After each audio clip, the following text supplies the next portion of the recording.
Hi,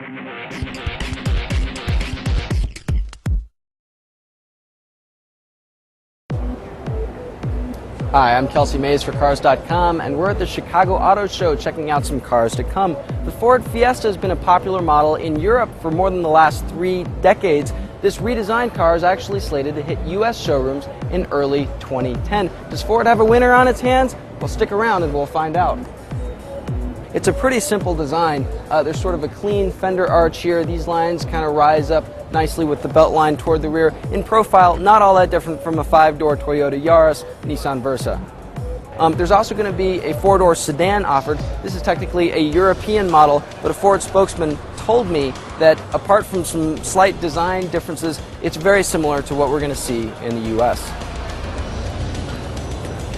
In the cabin, you'll see a lot of angular layouts, a different center control stack than anything else in Ford's current product lineup. It's immediately clear as soon as you sit down, though, that Ford trades quantity for quality. I just went and sat in a Versa, a Yaris, a Honda Fit. These are all competitors.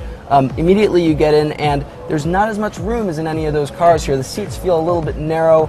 The windows sit a little bit higher. The seat sits a little bit lower, even when you have it raised all the way. There's not as much glass, not as much visibility around you. There's a center tunnel here where the manual or automatic transmission sits.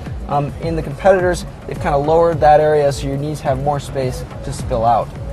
On the other hand, quality seems promising. The upper dash has soft touch panels. There's some attractive sheathing around the center controls. Ford says that they've been designed to sort of mimic a cell phone interface so that young, cool people with cell phones can kind of understand them. No word on whether they'll play a Nokia ringtone when you get in. The back seat, like the front seat, isn't particularly generous on room. This is where I'd sit to drive. I have decent foot room underneath the chair, but my knee room is kind of cramped up here, as you can see. Headroom is okay, but just kind of barely so. The seat folds down in a 60-40 split.